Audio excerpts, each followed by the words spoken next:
حضور نبی کریم صلی اللہ علیہ وسلم کے رازدار صحابی سے حذیفہ رضی اللہ تعالیٰ عنہ سے روایت ہے کہ جب کبھی کوئی اہم درپیش معاملہ ہوتا، کوئی کام ہوتا، تو نبی کریم صلی اللہ علیہ وسلم نماز ادا فرماتے ہیں، نماز حاجات۔ تو نماز حاجات کا طریقہ یہ ہے کہ 4 رکعت نماز پڑھیں یا 2 رکعت پڑھیں، 2 رکعت نماز، 4 رکعت نماز صلاۃ الحاجات واسطے اللہ کے۔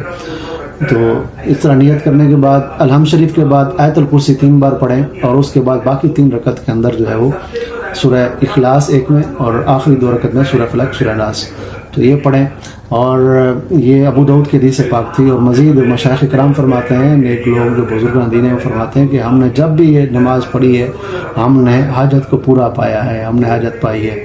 آج عبداللہ بن عوف رضی اللہ عنہ سے روایت ہے کہ نبی کریم صلی اللہ علیہ وسلم نے ارشاد فرمایا، اور یہ ترمذی کی حدیث پاک ہے، کہ جس کی کوئی حاجت ہو اللہ تعالیٰ کی طرف ہو، یعنی اس سے کوئی اللہ تبارک و تعالیٰ سے کوئی چیز مانگنی ہے، یا کسی بندے کے پاس کوئی اس کو حاجت ہے وہ پوری نہیں ہو رہی، وہ بندہ کام نہیں کر رہا ہے، یا وہ پیسے نہیں دے رہا، یا کوئی کام ہے، کوئی مشکل ہے۔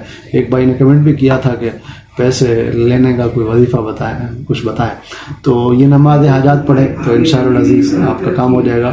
اور ارشاد فرمایا کہ پھر وہ اچھی طرح وضو کرے اور 2 رکعت نماز پڑھ کر نبی کریم صلی اللہ علیہ وسلم پر درود و سلام پڑھیں، اور پھر یہ دعا پڑھیں۔ دعا یہ ہے، لا الہ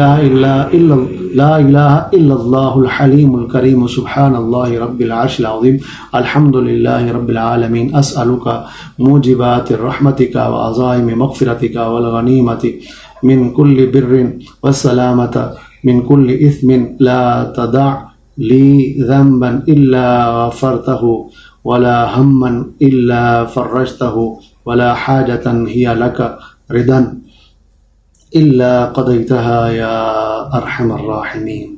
اللہ کریم آپ کی حاجات کو پورا فرمائے، جائز حاجات کو، اور میرے لیے بھی دعا کیجیے گا۔